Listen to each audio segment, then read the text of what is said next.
And in the end, I decided to write an anti-Islam book, which started as an anti-Islam book, changed into this search for God, and it ended up me becoming a Muslim.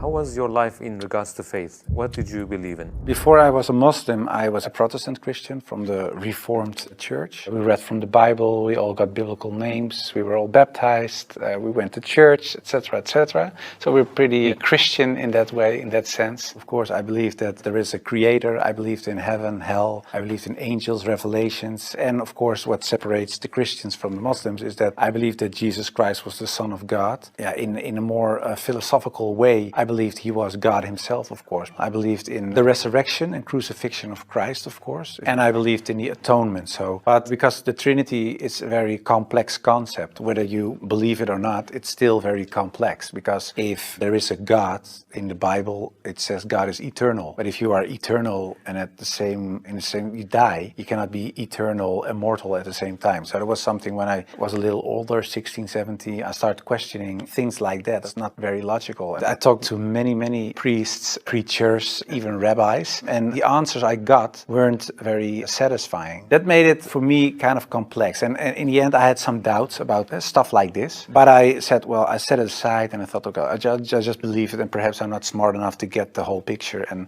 I still believed in God. I still believed that Jesus was a very important person. I believed he was the Son of God, but how it exactly was, I left it for what it was. How and why did you decide to write an anti-Islamic book? After high school, I went to university and I did comparative religion. And the remarkable thing, I think, was that the first day of me going to college was September 11, 2001. Already thought, okay, these Muslim guys are kind of crazy and this religion isn't the truth. So it strengthened my anti-Islam feelings in such a way that I thought, well, I have to become politically active to do something and stop this evil of harming our country. You started politics because of Islam? Yeah, and that really had to do with Islam. That was the reason that I wanted to write a book, to explain to people why Islam was a danger for the world. When I was writing my book, like I said earlier, the questions, the doubts I had about Christianity popped up again. And that was about truth, of course, because I was a believing Christian guy. And yeah, the Christian questions I had in the end were answered in an Islamic way. Because, of course, when I started writing the book, a lot of people think that it was a political book, but it wasn't so much a political book, it was a religious book, because I wanted to show people why Islam was a danger as a religion, and I wrote it from a Christian perspective. So in the beginning, I made a comparison between the Christian concept of God and the Islamic concept. So I started comparing it. But because I had these doubts about the Trinity, and I saw Tawheed, the oneness of God in Islam, I thought, yeah, it sounds a little bit more logical. And then I thought to myself, well, I reread the Bible to refresh myself and say, okay, why isn't the concept of Islam, the Tawheed concept, isn't the Christian concept? But when I was reading the Old Testament and I saw what the Old Testament prophet said, it was one God, one God, one God. And then I thought, okay, I'll look only at the words of Jesus Christ in the New Testament. And then there's this story in the New Testament where a guy comes to Jesus and he asks him, what is the most important thing in life? How can I gain paradise? And he says there are two things. He says, hear, O Israel, hear, your God is one. Treat your neighbor as you want to be treated yourself. So I thought, well, even Jesus Christ says, hear, O Israel, your God is one. So I thought, well, this whole Muslim concept of God sounds more logical, and it's the same concept that I find in the Old and the New Testament. And I know Christianity as a religion teaches something else, but it isn't the concept of God that I find in the Bible. So after weeks and weeks of study, rereading all kinds of books, I thought to myself, okay, perhaps this oneness of God is something that is true. So that's how it started. What resources did you use while doing your research? Because I was kind of shocked, I started writing to several authorities on these religious matters. And one of the guys that I wrote to was Sheikh Abdul Hakim Murad, and he's a professor from Cambridge University. But in a way, it was kind of strange, of course, because I was a politician back then still. I was writing an anti-Islam book with an anti-Islam purpose. And I'm asking this Muslim professor from another country, can you help me?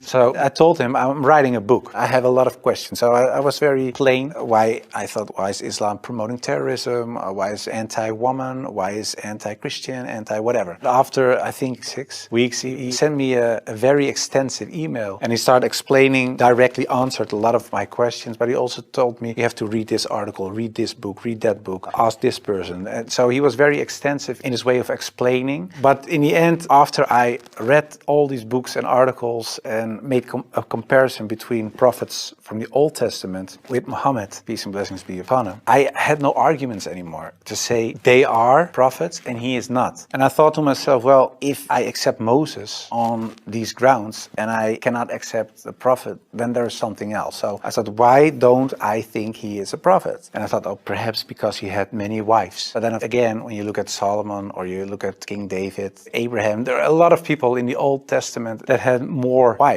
And when you look at even outside of the religious books, culturally in Europe, in Africa, Asia, everywhere, there were men with several wives for several reasons. So I thought to myself, well, that cannot be a reason either. So one by one, all these reasons fell. And then in the end, I thought, well, I have to say all of them are not prophets. But I didn't believe that because I thought, well, the things they did, they said, the miracles that happened, etc., they were confirmed in what they said and what they did. So they are. And then I said, well, then I have to accept that Prophet Muhammad perhaps is a prophet too. So I was doubting it. So first I thought, well, it's the most evil person I know because of the history. Then I said, well, perhaps it's not that evil, but he's not a prophet. And in the end I started doubting, perhaps he is a prophet. Yeah, that took, of course, me reading a lot of books again. And the one thing that I think was very wise of Abdul Hakim Murad to say was, he said, well, the books you read about with the anti-Islam arguments are written by non-Muslims. He said, if you want to know more about Christianity, you don't read books from atheists. You start reading the books from the Christians. Why do they believe this? What are the arguments? So that you have to do the same with Islam. So start reading Islamic books from Islamic teachers, from Islamic scholars, etc. And then you can see, if you compare the books on the same topic of people who are Muslim and wrote those books and non-Muslim, you can see where they took the wrong turn, where they translated words in the wrong way, sometimes perhaps even not on purpose, but just because they didn't know, where things are added, where things left out of it. So, and in the end, you see there's this other religion almost created because of all these things. And that's what I did. And that's what I also did with the life of the Prophet, because I read a book from Martin Links, The Life of the Prophet, based on the earliest source of Muhammad. And it was written, of course, by a convert. And his way of reasoning, his way of telling, his way of writing appealed to me because it's culturally the same thing. How do I approach a certain topic, etc. And it was the first time that I saw him not so much as a warlord, because that's the picture I had in my mind, but I saw him as a father, and I saw him as a friend and a teacher, and so much more. And so, yeah, I saw the person and his character, and I said, well, I can say a lot, but I cannot say that this is not a good man. So his character persuaded me to read more and to want to know more.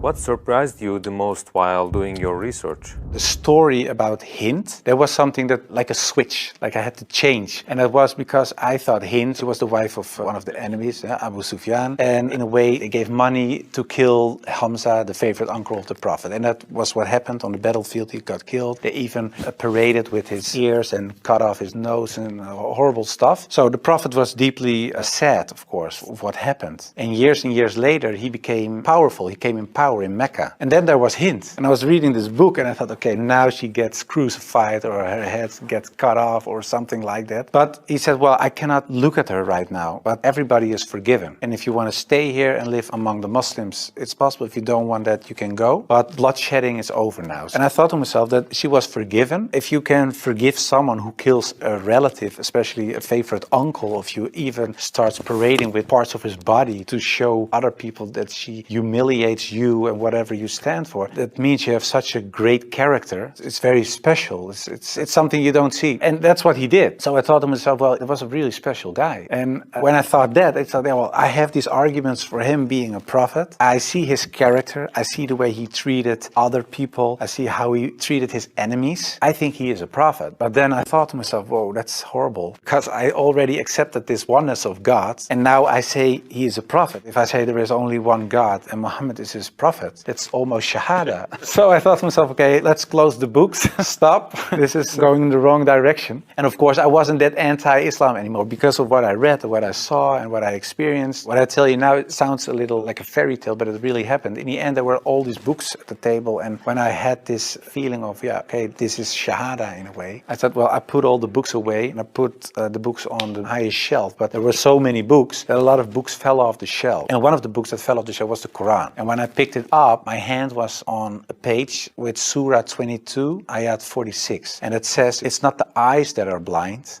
but the hearts.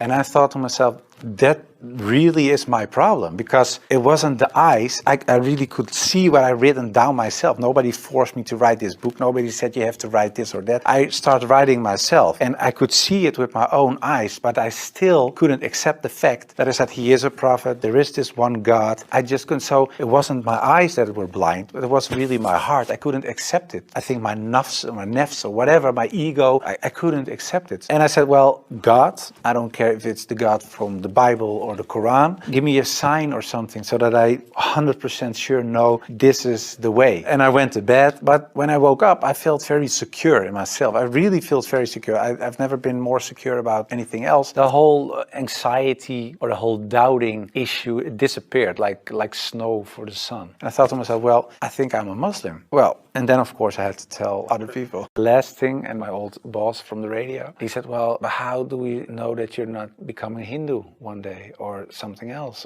And I told him, well, I never chose a religion. One time, and it was when I became a Muslim. Before that, I didn't choose my religion. I was born in a Christian family. I was raised in a Christian way. And I'm very grateful for all the good things that it brought me. But it was not my decision. And the only time I made a decision was me becoming a Muslim. And it was the most, like I said, I think the most important decision I made. And it was the most rational decision I made. I never took years and years to decide one thing, only becoming a Muslim. How did you feel when you made your first salah? It's, of course, a beautiful moment, but very strange as well. Because as a Christian, you're not used to pray like that. You pray with your hands together and perhaps on your knees in front of your bed or something. But I think it's very beautiful that you really prostrate. So you really bow down in the deepest way for your Lord. So that's a very humbling, beautiful thing, I think. And that, yeah, it made me feel very happy.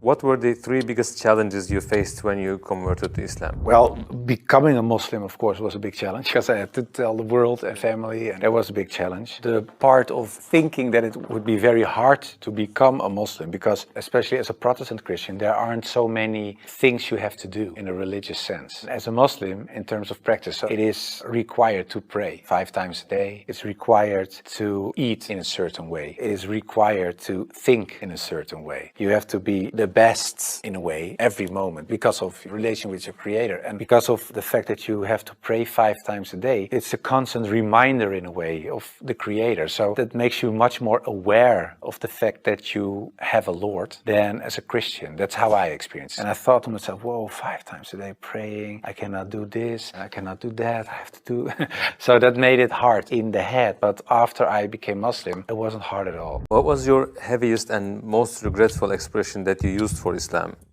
I think Islam is a lie, because that's something I used to say. Islam is a lie, the Quran is poison. But when I said Islam is a lie, that's the whole religion and everything that comes with it. So that's like the highest level of Jahiliyyah in a way.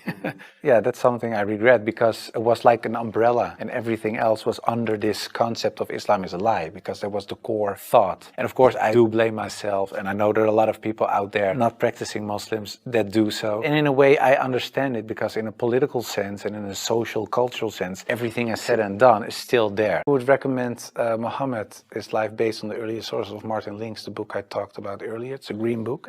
What would you like to say as your final comments? I became much more happy after I became Muslim. So I would like to invite everybody to become a Muslim, just because it brings peace to your soul and peace to your heart. It is the truth. It resonates with heart and soul. At least look at it from an Islamic perspective. Try to read and study the life of the Prophet. Try to understand what the Muslims believe. Not so much the behavior of Muslims, because there are a lot of Muslims that don't live like Muslims, including myself. I don't always live like a Muslim. I should, we all do, but you should look at the example of all examples, and it was the Prophet. And if you study his life, perhaps you find guidance that leads you to the truth.